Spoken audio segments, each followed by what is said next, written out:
Mark సువార్త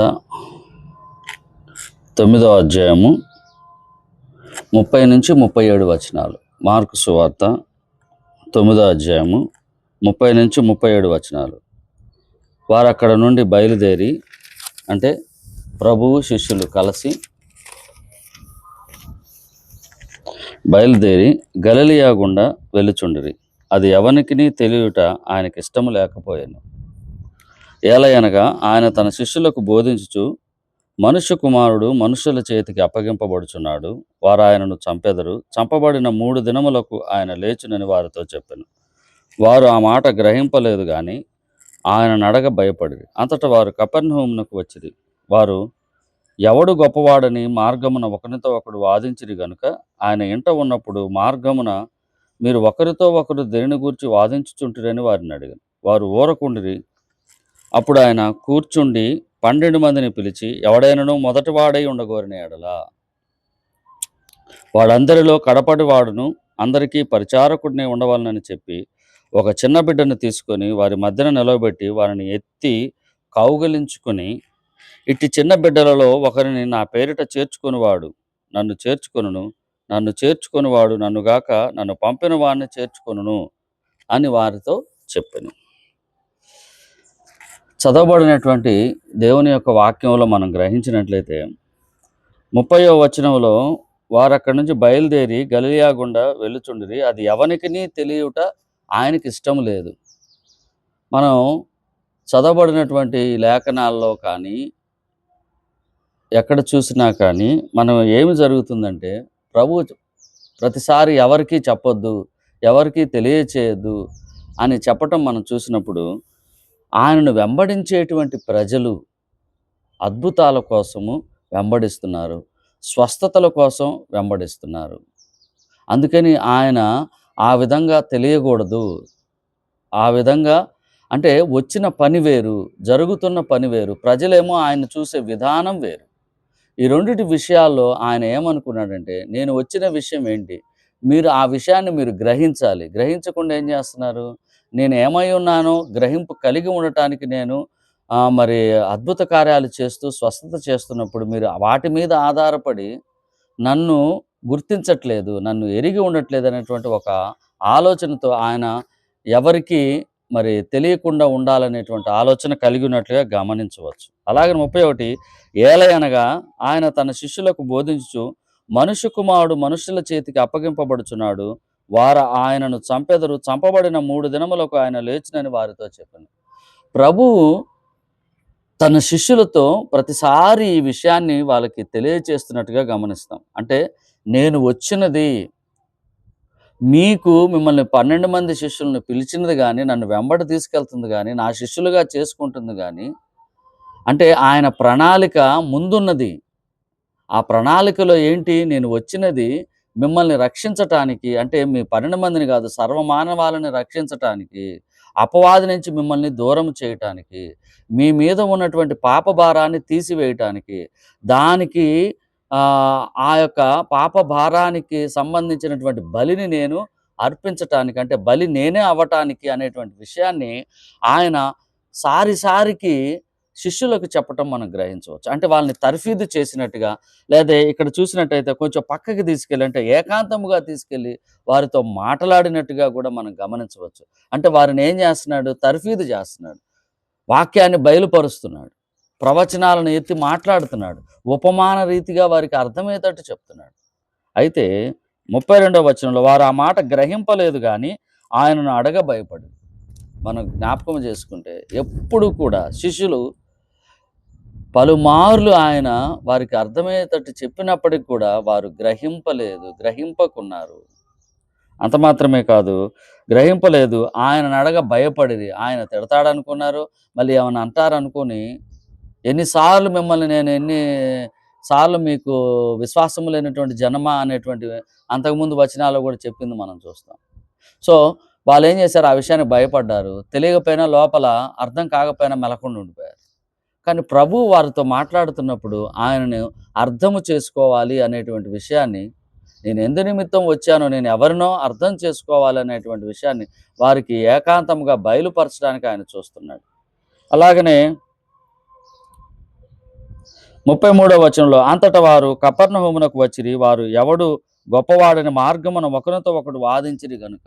చూడండి ప్రియులారా, మనం జ్ఞాపకం చేసుకుంటే వాళ్ళు అక్కడ ఏం చేస్తున్నారు? మార్గంలో ప్రభువుని గ్రహింపకుండా కూడా నేను మనలో ఎవరు గొప్పవాళ్ళు, ఎవరికంటే ఎవరు ఉండాలి అంటే జరుగుతున్న కార్యాన్ని మరిచి ఆ లోకములో ఉన్నటువంటి అధికార ఆధిక్యతల కోసం వాళ్ళు పరితపిస్తున్నట్టుగా మనం గమనించవచ్చు. మళ్ళీ ఒకటి 35 ఊరకుండిరి. అప్పుడు ఆయన కూర్చుండి 12 మందిని పిలిచి, ఎవడైనను మొదటి వాడై ఉండగోరినలా వాడందరిలో కడపాటు వాడైన అందరికీ పరిచారకుండే ఉండవాలని చెప్పి ప్రభు ఒక స్టేట్మెంట్ ఇచ్చాడు. ఒక గొప్ప స్టేట్మెంట్, అసలు సంఘముకి ఇచ్చినటువంటి స్టేట్మెంట్, ప్రతి విశ్వాసికి ఇచ్చినటువంటి స్టేట్మెంట్ ఏంటి అంటే, ఎవడైనను మొదటి వాడవై ఉండగోరిన ఎడల వాడు అందరిలో కడపటి వాడును అందరికి పరిచారకుడునై ఉండాలి. ఎవడైనా మొదటి వాడై ఉండాలంటే వాడు మొదట ఎక్కడ ఉండాలి? చివరిగా ఉండాలి. నువ్వు అధికారిగా లేతే ఉండాలంటే ఎట్లుండాలి? ఎలా ఉండాలి? పరిచారకుడై ఉండాలి, పని చేసేవాడుగా ఉండాలి అని చెప్తున్నాడు. తర్వాత ఒక చిన్న బిడ్డను తీసుకుని వారి మధ్య నిలబెట్టి వారిని ఎత్తి కౌగిలించుకొని, ఇట్టి చిన్ని బిడ్డలలో ఒకరిని నా పేరిట చేర్చుకునేవాడు నన్ను చేర్చుకొనును, నన్ను చేర్చుకునేవాడు నన్నుగాక నన్ను పంపిన వాడిని చేర్చుకొనని వారితో చెప్పాను. అంటే చిన్నపిల్లలను నాకు నెత్తుకున్నాడు, దగ్గరికి తీసుకున్నాడు, కౌగిలించుకున్నాడు. ఇదిగో ఈ చిన్నపిల్లల్లో ఎవరైతే నా పేరిట ఒకరిని చేర్చుకుంటారో వాళ్ళు నన్ను చేర్చుకొనును, నన్నుగాక నన్ను పంపిన వాడిని చేర్చుకొనును అని చెప్తున్నాడు.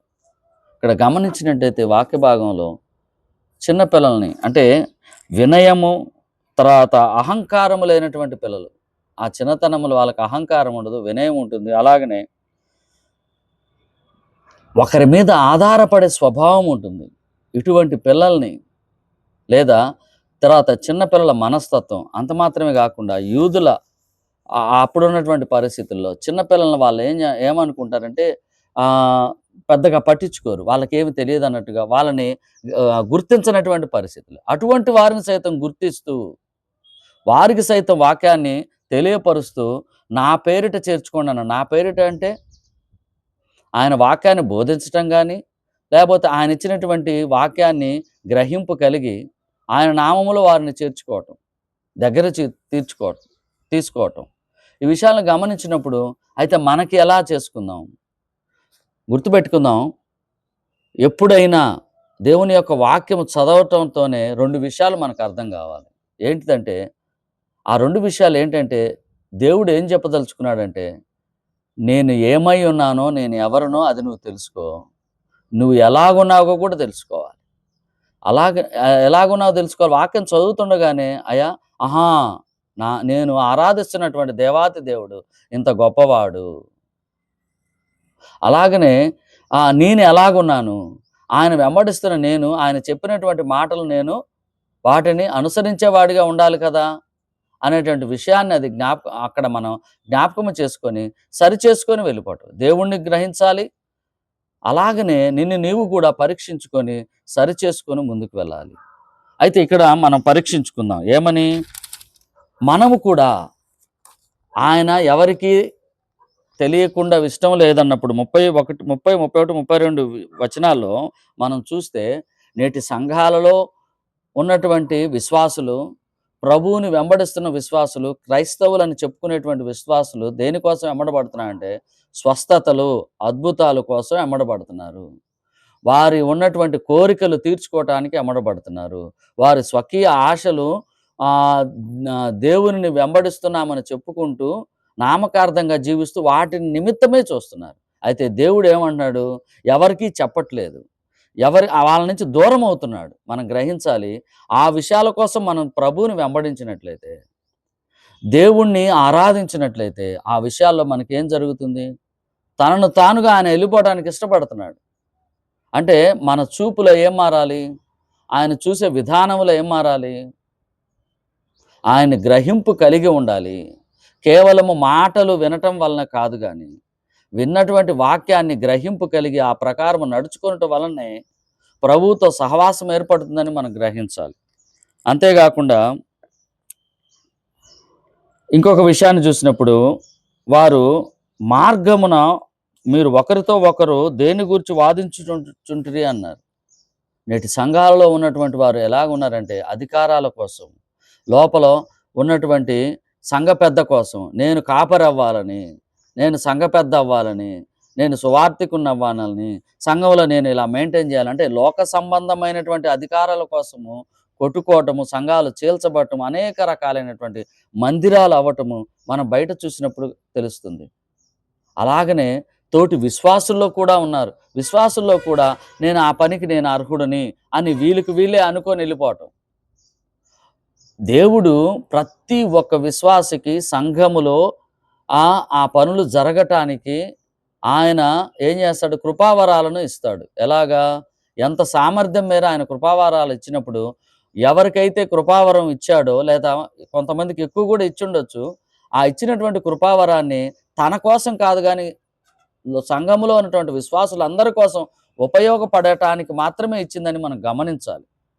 అలాగనే మనము అలా గమనించకుండా, అలా గమనించకుండా నా కృపావరమేదో నేను గమనించకుండా ఇతరుల యొక్క కృపావరాన్ని దొంగిలించాలనో, ఏదో విధంగా అపవాది తంత్రములకు, లోక ఆశలు, అధికారాల కోసము ఇష్టపడి ఆహ్, వేరు చేయటానికి చూసేటువంటి స్వభావం. ఈ స్వభావం నుంచి మనం మార్చుకోవాలి. సంఘ సేవకుల్లో ఉన్నటువంటి స్వభావం ఉంది. వాళ్ళేం చేస్తారు? మేమే అధికారంలో ఉండాలి. నేనే సంఘ పెద్దగా ఉండాలి. నేనే పాస్టర్‌గా ఉండాలి. నేనే సువార్థికుడిగా ఉండాలి. నా మాట అందరూ వినాలి. ఒక డిక్టేటర్‌షిప్ నియంత పరిపాలన చేస్తూ విశ్వాసుల్ని ఏం చేస్తాడు? ఇబ్బంది పెట్టేటువంటి పరిస్థితిలోకి తీసుకొచ్చి తన తర్వాత తన కుమారుడు, తన కుమారుడు తర్వాత తన కుటుంబం, తన బంధువులు మొత్తం అక్కడే. వాళ్ళందరిని పెట్టుకొని విశ్వాసులందరిని బానిసలుగా చేసేటువంటి పరిస్థితిలోకి వెళ్ళిపోతున్నారు. అలాగే తోటి విశ్వాసులు కూడా వారికి పడకుండా కూడా నేను గొప్ప అంటే నేను గొప్ప. అంత మాత్రమే కాదు. ధనాన్ని బట్టి, ఆర్థిక పరిస్థితులను బట్టి తోటి విశ్వాసులను చూసేటువంటి పరిస్థితిలో మనం ఉన్నామా? నీ పక్కన ఉన్నటువంటి విశ్వాసులను నువ్వు ఏ దృష్టితో చూస్తున్నావు? ఏ దృష్టితో వాళ్ళని అనుకరిస్తున్నావు? వాళ్ళు డబ్బుండి బాగా అధికారం కలిగి ఉన్నటువంటి వాళ్ళనైతే వాళ్ళతో సావాసం చేస్తున్నావా? లేదా నీవుందని నీ స్థాయిని బట్టి వాళ్ళతో సావాసం చేస్తున్నావా? అది ఎంత మాత్రము సరైనటువంటి పద్ధతి కాదు. ప్రభు ఎంత దూరం వచ్చాడు? ఎంత దగ్గరకొచ్చాడు? ఒక మానవుణ్ణి జ్ఞాపకము చేసుకొని మరి శిష్యుల దగ్గరికి వచ్చాడు. పాదముల దగ్గరికి వచ్చినట్టుగా మనం దేవుని యొక్క వాక్యంలో మనం చూసినప్పుడు ఆయన వారి పాదములు కడగటానికి కూడా ఇష్టపడ్డాడు. ఎంత తగ్గించి అసలు భూమి మీదకి రావటమే తగ్గించుకోవటం. తాను మనుష్య కుమారుడుగా ఉండటమే తగ్గించుకోవటం.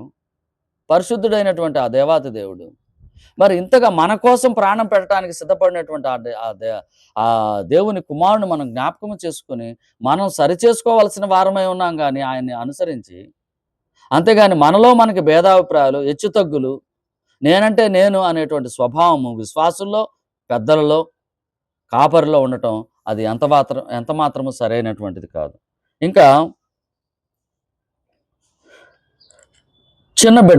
ఒక చిన్న బిడ్డను తీసుకున్నా అంటే పిల్ల స్వభావమును అప్పుడున్నటువంటి పరిస్థితి 2 విషయాలు మనం గమనిస్తే అక్కడ ఉన్నటువంటి యూదుల కాలంలో ఉన్నటువంటి బిడ్డలు చిన్నవారిని వాళ్ళు అంతగా పట్టించుకోరు. వాళ్ళకి ఆ స్థాయి లేదనుకుంటారు. వాళ్ళని పక్కన పెట్టేటువంటి స్వభావం. అటువంటి వారిని దగ్గర చేర్చుకోండి అన్నట్టుగా మనం వినొచ్చు. ఇంకొక విషయం ఏంటంటే పిల్లల మనస్తత్వం అలాగ ఉండాలి మనం. అంటే వినయం కలిగి ఉండాలి.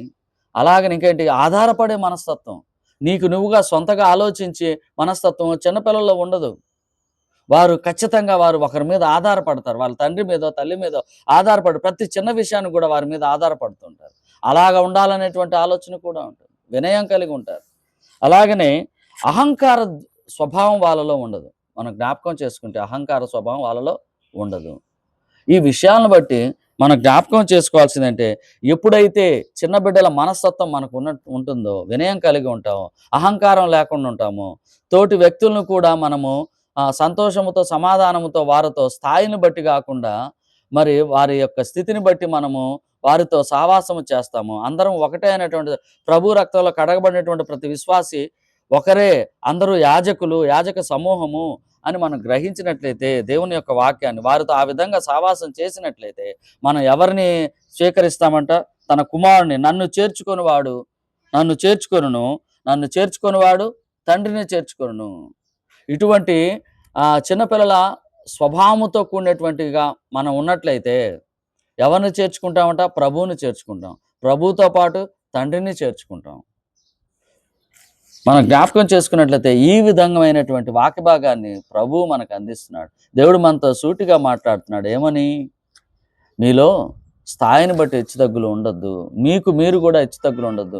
అనేకమైనటువంటి చర్చెస్‌లో ఇప్పుడు చూసినట్లయితే సంఘాలని పిలవబడుతున్నారు.